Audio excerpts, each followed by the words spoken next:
Ciao ragazzi, bentornati sul mio canale, sono Vince. Sul mio canale si parla di foto, video e ovviamente anche proprio di droni, e oggi volevo proprio parlarvi di un piccolo trucchetto che possiamo utilizzare proprio con il DJI Avatar per riuscire a fare dei reels molto interessanti, ma soprattutto con un'alta qualità.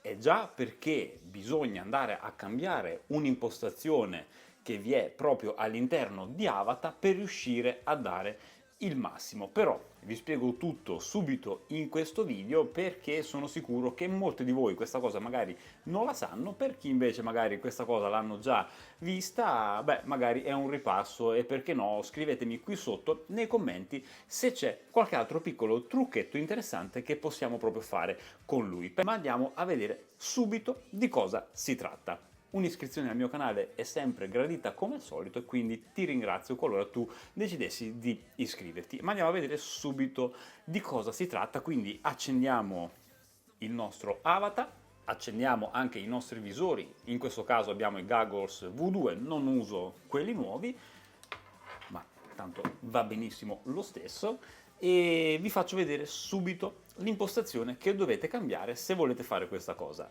Eccomi qua, ciao ragazzi, mi vedete? Sto cercando di vedere col cellulare qui all'interno, ma vediamo quindi l'impostazione che dobbiamo andare a cambiare. Andiamo quindi nel nostro menu, vedete, ci portiamo in basso in impostazioni, andiamo quindi su fotocamera e dobbiamo cambiare le proporzioni da 16 noni, vedete, lì in alto, a 4 terzi. Vedete che però l'opzione 4 terzi è oscurata, questo perché non è disponibile alla risoluzione di 4K a 60 fps. Ma se noi andiamo a cambiare da 4K a 60 fps, magari andiamo su 2.7K a 60 fps, ritorniamo in proporzioni, vedete che adesso il 4 terzi è disponibile.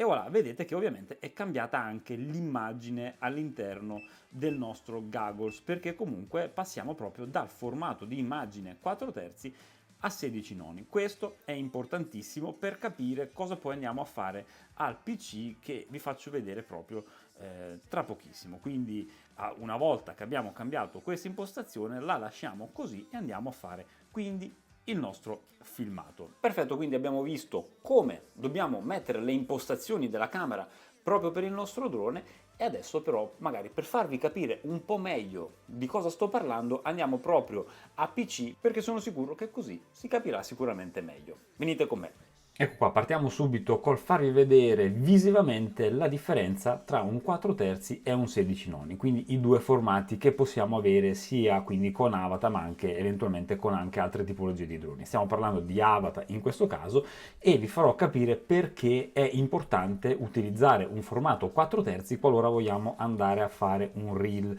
e quindi non un formato 16 noni. Detto questo, vi faccio vedere anche il confronto tra le immagini in 4 terzi e 16 noni. Vedete, questa a sinistra è un'immagine in 16 noni, e come vedete l'immagine invece in 4 terzi possiamo dire che ha dei pezzi in più nella parte superiore e nella parte sottostante, e questi sono proprio quelli che ci interessano quando andiamo a costruire un reel su Instagram, perché come sapete il reel è un formato verticale, quindi in questo momento a noi non interessa avere più spazio a disposizione da sinistra verso destra, ma ci serve avere più spazio proprio sopra e sotto l'immagine, e adesso vedrete anche il motivo principale. Eccoci qua, siamo in Final Cut Pro, giusto per farvi capire un attimo il concetto principale per il quale è necessario scattare in 4 terzi piuttosto che in 16 noni quando andiamo ad effettuare i reels, e guardate proprio la differenza che abbiamo proprio nei due formati. Vedete, questo è il 4 terzi, guardate l'immagine subito successiva in 16 noni. Potete vedere già da soli che c'è un taglio non da poco nella parte superiore e anche nella parte sotto. Ok, abbiamo detto che serve per fare i reels, quindi abbiamo costruito un progetto in verticale, e chiaramente per fare i reels dobbiamo andare a riempire tutto il fotogramma. Quindi cosa facciamo? Prendiamo quindi questa immagine, la prima che è quella in 4 terzi, andiamo a ingrandire fino a che non riusciamo a dare l'immagine piena. Questa è l'immagine che otteniamo in 4 terzi, vedete? Andiamo a fare quindi lo stesso con l'immagine in 16 noni, guardate, andiamo a fare lo stesso, intanto vedete da voi che sto andando a croppare quindi molto di più l'immagine e quindi avremo un'immagine sicuramente migliore sul 4 terzi piuttosto che sul 16 noni, ma guardate la differenza fondamentale, quanto spazio abbiamo di ripresa nell'immagine a 4 terzi e quanto poco spazio di ripresa abbiamo nel 16 noni. Assolutamente importante fare, quindi impostare le riprese in 4 terzi qualora voi dovete andare a registrare dei reels, perché ovviamente anche oggi tanti clienti chiedono dei reels e quindi se lo fate ad esempio con un DJI Avatar vi consiglio assolutamente il formato in 4 terzi. Poi si possono aprire come al solito sempre 1000 discussioni in merito e mi piacerebbe ovviamente sapere anche il vostro parere qui sotto nei commenti. Facciamo finta che questa sia la nostra ripresa che dobbiamo andare ad effettuare per il nostro reel, andiamo a fare un crop di quello che non ci serve in questo momento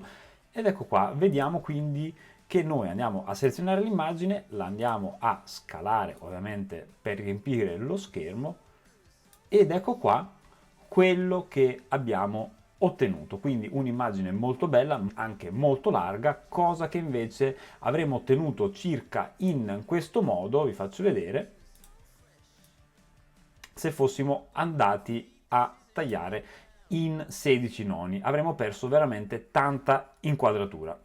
Vedete quanta inquadratura saremmo andati a perdere, veramente un bel pezzo. Ritorno a dire quindi, volete fare dei reel di qualità? Assolutamente 4 terzi e non andiamo a perdere assolutamente nulla, ma soprattutto non andiamo a perdere porzioni di video che sono utili soprattutto nei reels. Benissimo, quindi abbiamo visto cosa cambia tra l'avere un formato 4 terzi o un formato 16 noni quando vogliamo andare a fare un reel proprio su Instagram. In questo modo, avendo un formato 4 terzi, è vero che scendiamo al 2.7K, quindi la qualità comunque dell'immagine è minore, ma abbiamo più spazio proprio per quanto riguarda l'immagine e quindi non avremo un crop così pesante quando andiamo a portarlo poi su TikTok, su Instagram oppure sugli shorts appunto di YouTube, perché ormai sono questi i formati verticali che tanto vanno di moda. Io ti ringrazio come sempre per essere restato con me fino alla fine di questo video, direi però che non ci rimane che salutarci, iscriviti al mio canale e noi ci vediamo al prossimo video. Ciao ragazzi!